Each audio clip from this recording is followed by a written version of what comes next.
तो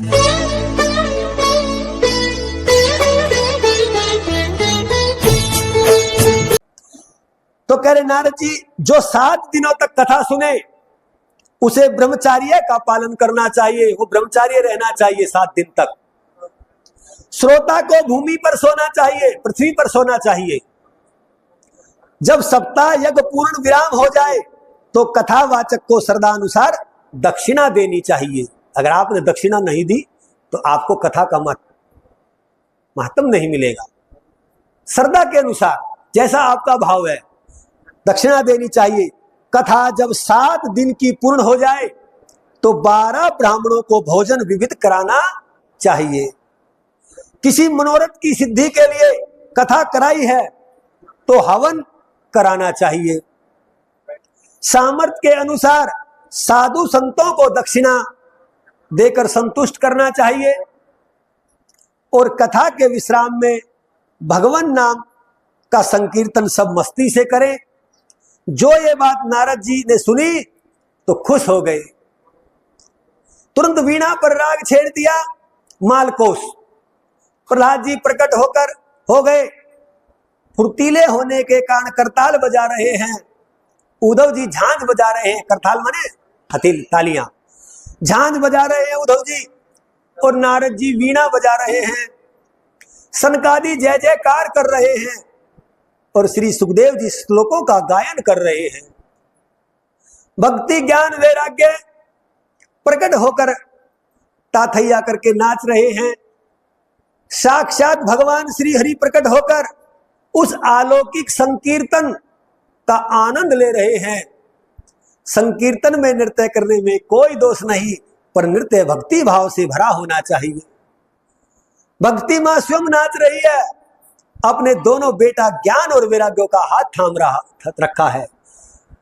कीर्तन मंडली भक्तियों में कथा में नाचने का कोई दोष नहीं, लेकिन कह रहे हैं वो नाच भक्ति भाव के साथ होना चाहिए, क्योंकि मां भक्ति स्वयं नाच रही है और अपने बेटों को साथ में लेकर ताथैया करके नाच रही है।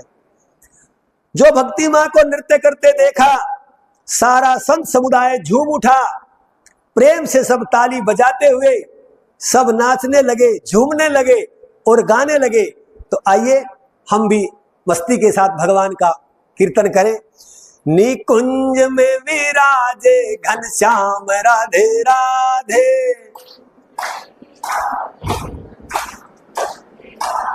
घनश्याम राधे राधे, घनश्याम राधे राधे।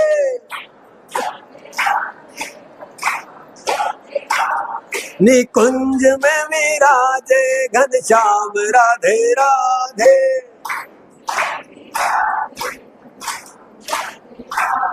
घनश्याम राधे राधे, घनश्याम राधे राधे।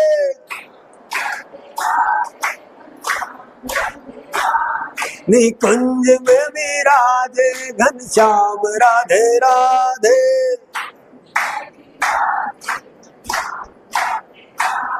बोलिए राधे गोविंद भगवान की।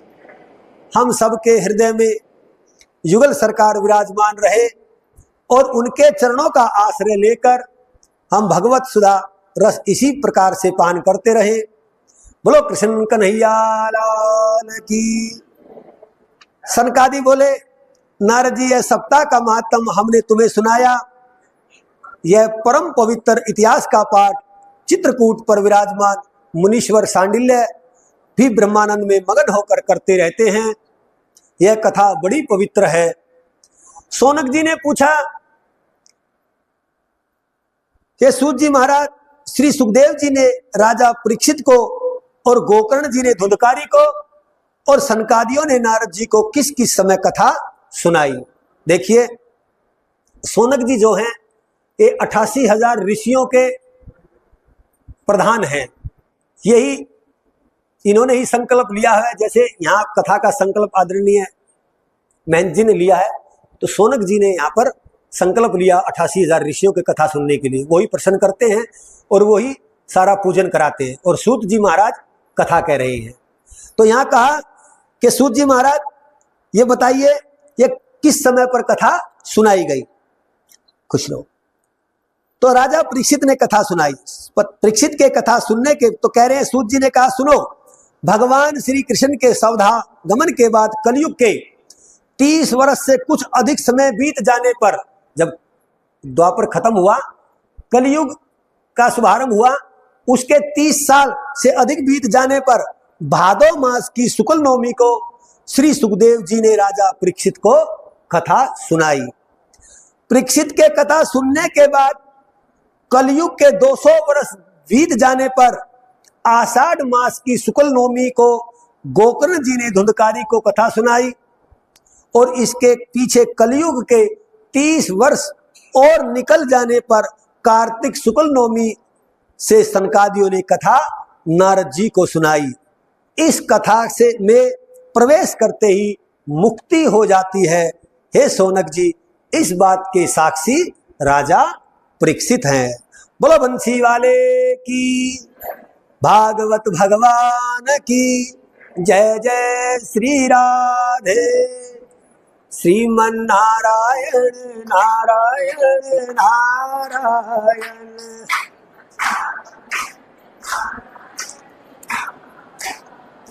श्रीमन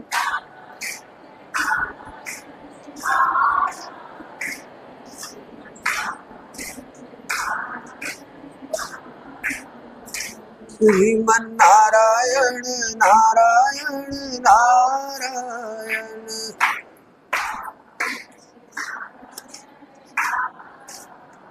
बोलिए राधे गोविंद भगवान की जय।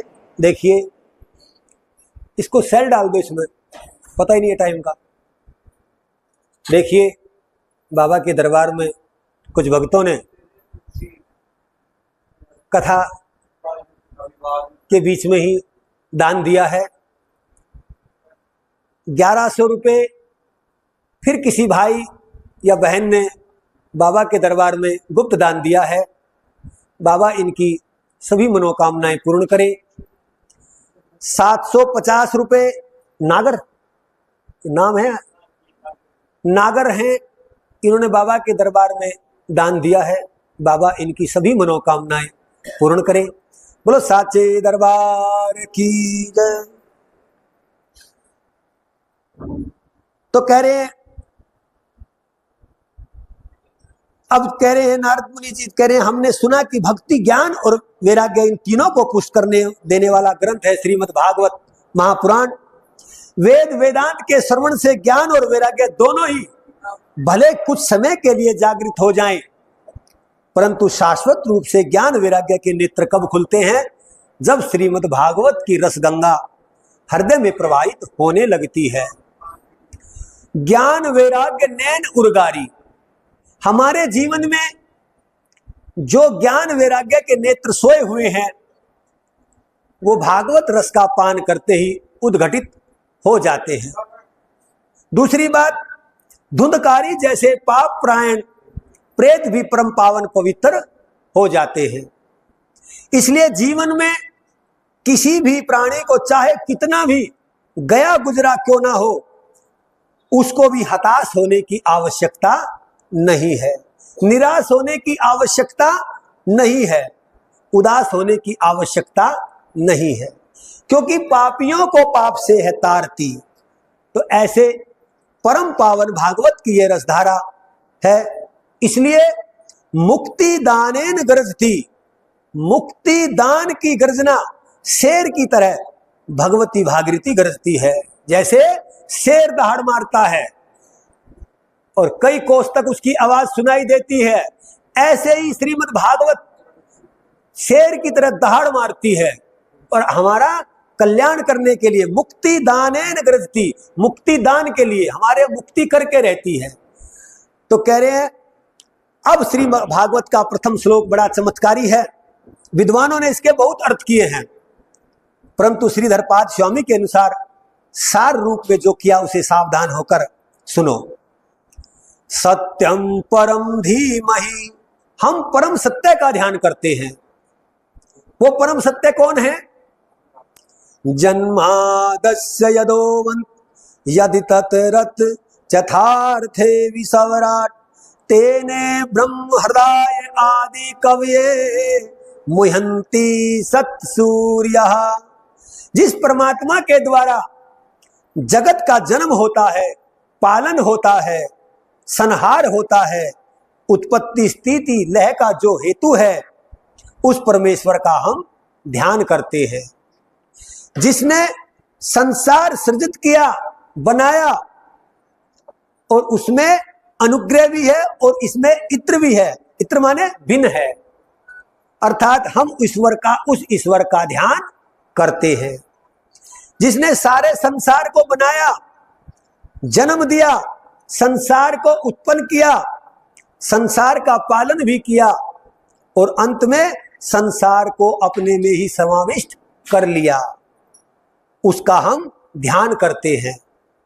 जन्मादस्य यत्, संसार को सिर्फ बनाया ही नहीं, भगवान संसार को बनाकर उसमें अनुग्रह अनुकूल भी है और उसमें इत्र भी हैं, उससे अलग भी हैं।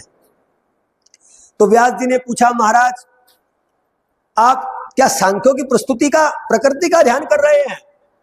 तो व्यास जी कहते नहीं नहीं, प्रकृति तो जड़ है, हम तो उसका ध्यान कर रहे हैं जो परम चैतन्य है, सौ प्रकाश है, अपने ही प्रकाश से चमकते हैं और सर्वज्ञ है, सभी जगह है। और कह रहे अभिज्ञ सम्राट। तो कहीं व्यास जी आप सृष्टिकर्ता ब्रह्मा जी का ध्यान कर रहे हैं? तो बोले ना ना ना, हम उस परमेश्वर का ध्यान कर रहे हैं जिसने ब्रह्मा जी को बनाया और ब्रह्मा जी को वेदों का बोध कराया। तेने ब्रह्म हृदय आदि कवये, जिन्होंने अपने संकल्प मात्र से ब्रह्मा जी को वेदों का बोध करा दिया, सिर्फ संकल्प से ही। जबकि वेदों के तात्पर्य को समझने के में बड़े बड़े विद्वानों की बुद्धि कुंठित हो जाती है, भ्रमित हो जाती है, मोहित हो जाती है। तेजो वारी मृद यथा विनिमयो, तो कह रहे हैं जैसे बड़ी भयंकर धूप पड़ रही है और आप सड़क पर जा रहे हैं, देखोगे आगे पानी भर रहा है, वास्तव में पानी नहीं होता, लेकिन ऐसा दिखता है। रेगिस्तान में कहीं कहीं ऐसा चमकता है कि दूर पानी भरा हुआ है रेत में। सूर्य की भीषण गर्मी से प्रतीत होता है, उसको कहते हैं मृग तृष्णा। हिरण उसको देखकर भागता रहता है, वहां पानी भरा हुआ है। वास्तव में पानी की एक बूंद भी नहीं होती, दिखता पानी है। तो जैसे पानी ना होने पर दिखाई पड़ रहा है आपको सूर्य की किरणों से, भ्रम से, सत्ता पर, तो माया से भ्रम में यह असत्य जगत भी जिन परमात्मा की सत्य के प्रभाव से सत्य प्रतीत होने लगता है। जैसे पानी झूठा है, ऐसा ही ये संसार भी सपने की तरह झूठा है। जैसे सौपन सत्य नहीं होता, पर सपना जब देखते हैं तो सच्चा होता है, परंतु जागने पर पता चलता है ये तो झूठा है। उसी प्रकार ये त्रिगुणात्मक मायाकृत संसार सत्य प्रतीत होता है, परंतु सत्य है नहीं। धामना स्वेन सदा निरस्त कुहम, जैसे जागने के बाद सपना झूठा सिद्ध हो जाता है, मिथ्या सिद्ध हो जाता है, उसी प्रकार स्वरूप का बोध होते ही, स्वरूप का ज्ञान होते ही संसार का बोध हो जाता है। स्वरूप का बोध हो जाता है, ये संसार झूठा है। कब पता चलता है? जब स्वरूप का ज्ञान हो जाता है, ज्ञान वैराग्य की दृष्टि खुल जाती है। ऐसे उन सच्चिदानंद भगवान का हम मिलकर के ध्यान करते हैं। बोलो सच्चिदानंद भगवान की। दूसरे श्लोक में अनुबंध चतुष्टय बतला रहे हैं। ग्रंथ का मूल विषय क्या है? व्यास जी कहते हैं इस ग्रंथ में हम निष्कपट धर्म का निरूपण करने जा रहे हैं। अब शब्दों पर थोड़ा ध्यान दे। व्यास जी कह रहे हैं हम निष्कपट धर्म का वर्णन करने जा रहे हैं। तो प्रश्न उठता है ये कपटपूर्ण धर्म क्या होता है? भाई कपटपूर्ण धर्म होता है तभी तो आपको कहना पड़ा कि हम निष्कपट धर्म का वर्णन करने जा रहे हैं। फिर कपटपूर्ण धर्म क्या है? क्योंकि आपने कहा व्यास जी हम निष्कपट धर्म का वर्णन करेंगे। तो कपट धर्म किसे कहते हैं? तो किसी स्वार्थ की सिद्धि के लिए मनोरथ की सिद्धि के लिए वह जो कर्म उपासना आराधना है वो कपटपूर्ण मानी जाती है। कपटपूर्ण भक्ति या सिद्धि जैसे कोई तांत्रिक की सिद्धि प्राप्त होती है, कपटपूर्ण भक्ति वो भी है, लेकिन उन्होंने तांत्रिक ने सिद्धि करी। और यहां पर कौन सी सिद्धि है? यहां सात्विक सिद्धि है। यहां आपका कल्याण करने के लिए भजन होता है। यहां धर्म के अनुसार आपके संकटों को काटा जाएगा, निवारण किया जाएगा। और कपटपूर्ण धर्म कौन सा? जो तांत्रिकों वाला। जब तक आपने पैसे दिए तो आपको आराम, और आपने तांत्रिक भगत श्याणे के पास से जाना छोड़ दिया, फिर आपको वही दुख दुविधाएं दोबारा से आ जाएंगी। वो होता कपटपूर्ण धर्म। तो कह रहे हैं, बोलो राधे राधे। तो श्रीमद् भागवत में निष्कपट का वर्णन है, इससे सुनने का अधिकारी कौन है? तो ये है निष्कपट धर्म। कपटपूर्ण धर्म कौन सा होता है? जैसे पिताजी ने परंपरा के अनुसार आपको अपनी प्रॉपर्टी दे दी, जो दादा लाई जमीन है, और हम सेवा इसलिए कर रहे हैं, कभी पिताजी के पास थोड़ा धन और भी दबा हुआ है इसलिए सेवा कर रहे हैं, कभी छोटे को ना दे दे या बड़े को ना दे दे, इसलिए सेवा कर रहे हैं, वो कपटपूर्ण है। गुरुजी गद्दी मुझे ही देंगे इसलिए सेवा कर रहे हैं, जहां गुरुजी ने गद्दी दी वहीं गुरुजी को फिर एक तरफ, ये कपटपूर्ण धर्म है। हमारा धर्म है गुरुजी की सेवा करना, गद्दी मिले या ना मिले, जो अधिकारी होगा उसी को मिलेगी। अगर हम कपट के साथ गुरुजी की सेवा कर रहे हैं, गद्दी मुझे ही देंगे, तो वो कपटपूर्ण धर्म है। और हमारा काम है धर्म के अनुसार गुरुजी की सेवा करना, गद्दी का जो अधिकारी होगा उसी को मिलेगी। ये होता कपट से बिना पूर्ण धर्म। तो कह रहे हैं ये श्रीमद् भागवत में निष्कपट धर्म का वर्णन है। इसके सुनने का अधिकारी कौन है? जिसके भीतर से मात्सर्य मर गया हो। मात्सर्य का मतलब उसके अंदर ईर्ष्या ना हो, जलन ना हो, ये आदमी मेरे से कितना ऊपर चला गया, अंदर ही अंदर जलन है। अगर जलन ना हो तो क्या कहेगा? इस आदमी ने कितनी मेहनत करी, आज ये बुलंदियों पर है, हे प्रभु इसकी रक्षा करना। ये बात आप हृदय से बोलो, सिर्फ मुंह से ना बोले तो जान लो भगवत सुनने का अधिकारी आप हो, जो दूसरों की खुशी को देखकर खुश होए। व्यास जी कह रहे हैं वो ही सुनने का अधिकारी है और नहीं। और कह रहे हैं उत्तम श्रोता कौन है? जैसे गाय का दूध भले ही अमृत है, परंतु खट्टे बर्तन में आप डाल दें तो सारा दूध फट जाएगा। पदार्थ जितना द्रव्य पवित्र है, उसका पात्र भी उतना ही पवित्र होना चाहिए। तो पात्र का प्रभाव पदार्थ पर पड़ता है। तांबे के बर्तन में दूध डालो, खराब हो जाएगा। शेरनी के दूध को उठने के लिए भी सोने का बर्तन चाहिए। तो पात्रता के अनुसार जैसा पदार्थ होगा उसी में डालना चाहिए। तो कह रहे हैं नहीं तो विकृत हो जाएगा। तो अच्छा महाराज ये बताओ सुनने से फायदा क्या होगा? तो व्यास जी 3 फायदे बता रहे हैं। फिर भी कथा सुन रहे हैं हम, क्या फायदा कथा सुनने से? तो व्यास जी 3 फायदे बता रहे हैं। और अधिकारी कौन सुनने का? जिसके अंदर से मात्सर्य मर गया हो, जलन मिट गई हो, ईर्ष्या मिट गई हो। ये यहाँ कैसे है? हम तो इससे पहले आए थे, ये हमारे से ऊपर कैसे चला गया है? अरे जिसकी जैसी लगन, जिसकी जैसी भक्ति, वो बाबा उसी के अनुसार देंगे। आप भी भक्ति बढ़ाइए, आप भी लगन बढ़ाइए, आपको भी मिल जाएगा। जिस दिन आपके हृदय से ये दुविधा निकल गई, ये जलन निकल गई, समझ लो आप सुनने के अधिकारी हैं। और फिर कह रहे हैं सुनने से फायदा क्या है? तो व्यास जी कह रहे 3 फायदे हैं। श्री वेदम वास्तवमत्र वस्तु शिवदम तापत्रयोन्मूलनम। इस श्रीमद् भागवत का सुनने से हमको वास्तव वस्तु का बोध हो जाएगा। ये वास्तव वस्तु क्या होती है महाराज? तो कह रहे वास्तवो जीवा, वास्तवो माया, वास्तवम जगत। वास्तव नाम के 3 जाने जाते हैं, जीव, जगत और माया। तो माया का स्वरूप क्या है, जीव का स्वरूप क्या है और जगत का स्वरूप क्या है? इन तीनों को आप जान जाएंगे। विशुद्ध भागवत का रसपान करोगे, यानी भागवत को जब आप सुनोगे तो इन तीनों का ज्ञान हो जाएगा। ज्ञान होने से क्या होगा? बोले शिवदम, तुम्हारा कल्याण हो जाएगा। तापत्रयोन्मूलनम, आपके जीवन में दैहिक, दैविक, भौतिक तीनों तापों का सर्वदा उन्मूलन हो जाएगा। तीनों ताप मिट जाएंगे, समाप्त हो जाएंगे। पेड़ को काटो तो फिर अंकुरित हो सकता है, पेड़ को ऊपर से काट दो दोबारा से फूट जाएगा। तो कह रहे हैं परंतु उखाड़ कर फेंक दो तो जड़ सहित खत्म, फिर उसमें फूटने की, अंकुरित होने की संभावना नहीं होती। तो इन तीनों तापों को जड़ सहित उखाड़ने की सामर्थ्य इस भागवत में है। तीनों ताप, तीन ताप कौन से? दैहिक, दैविक, भौतिक। दैहिक माने जो देह से उत्पन्न है, बीमारी है, कभी कोई रोग लग गया, कभी कोई रोग लग गया, एक ठीक नहीं होता दोबारा फिर डॉक्टर के चले गए, दैहिक रोग। भगवान का भजन करोगे, भगवान की कथा सुनोगे तो बीमार जो प्रारब्ध के वही आएंगे, ऐसे नहीं। दैहिक ताप मिट जाएंगे। और फिर होता दैविक।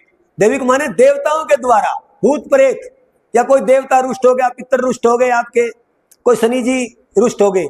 अगर आप भगवान का भजन करोगे, भगवान का कथा सुनोगे, भगवान से जुड़े रहोगे तो फिर आपको कोई देवता परेशान नहीं करेगा।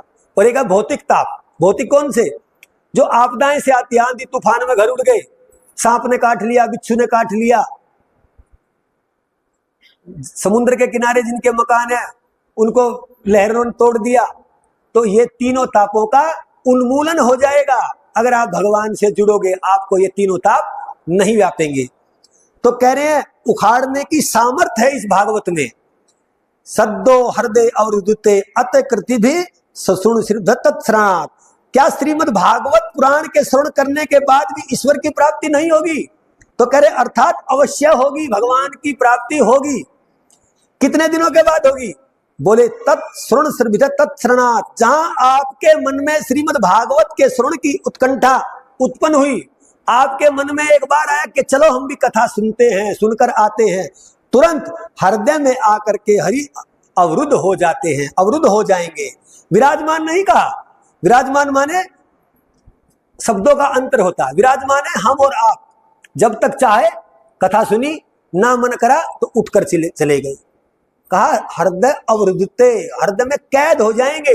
जैसे जेल में कैदी कैद हो गया, 7 साल की बुलगी उससे पहले आ नहीं सकता, वो कैद है। और जेलर विराजमान है, जब चाहो जब चला जाएगा अपने घर। तो कह रहे हैं अगर आपने मन में ये ठान लिया कि कथा सुनते हैं, सुनते इतना आते ही हृदय अवरुद्धते, भगवान आपके हृदय में आकर अवरुद्ध हो जाते हैं, कैद हो जाते हैं, विराज हो जाते हैं। तो कह रहे हैं चाहते हुए भक्त के हृदय से निकल नहीं पाते, ऐसा श्रीमद् भागवत है। जो हरि को भगत के हृदय में प्रतिष्ठ कर दे, जो हरि के को भगत के हृदय में आकर बिठा दे, कैद कर दे देता। बोलो भागवत भगवान की जय। तो महाराज जब इतना जोरदार ग्रंथ है, जो लोग सुनते क्यों नहीं सुनते?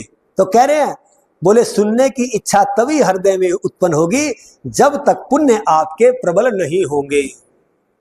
जब तक आपके पुण्य प्रबल नहीं होंगे तब तक सुनने की इच्छा आपके हृदय में होगी ही नहीं, तब सुनने की इच्छा उत्पन्न नहीं। तब हरि कथा श्रवण की उत्कंठा तभी उत्पन्न होगी जब पुण्य प्रबल होंगे। जब आपके पुण्य प्रबल होंगे ना, तभी आप कथा सुन सकते हो, नहीं तो नहीं सुन सकते। अरे बीमार है, अनु के भाई खिचड़ी खा लो, ना मन करता ना खाऊं, और अगर आपने उसको जबरदस्ती 4 चम्मच खिचड़ी खिला दी तो उसके अंदर थोड़ी बहुत ताकत आ जाएगी, जल्दी स्वस्थ हो जाएगा। जबरदस्ती खिलाइए। आपके पुण्य भले ही कितने भी छीन हो रहे हो, कितने भी पाप आपके ऊपर चढ़े बैठे हो, जबरदस्ती जैसे खिचड़ी खाई थी, जबरदस्ती कथा सुनो, ना चाहते हुए भी सुनो, तो आपके अंदर आपके पाप क्षीण होते चले जाएंगे और पुण्य आपका प्रबल होता चला जाएगा। फिर आप कथा दौड़ दौड़ कर सुनने के लिए आएंगे। क्यों? देखिए, अगर शरीर बीमार है तो कोई कुछ नहीं खा सकता। ऐसे ही अगर आपके अंदर पाप की प्रवृत्ति ज्यादा है तो कथा नहीं सुन सकते।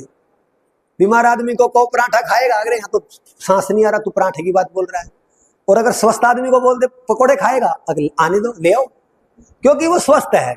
ऐसे ही आपके अगर पुण्य दबे पड़े हैं तो कथा सुनो, वो प्रबल हो जाएंगे। फिर आपको कथा सुनने में मन भी लगेगा, नींद भी नहीं आएगी, कोई भी रोग दोष आपको नहीं लगेगा। तो बोलो भागवत भगवान की।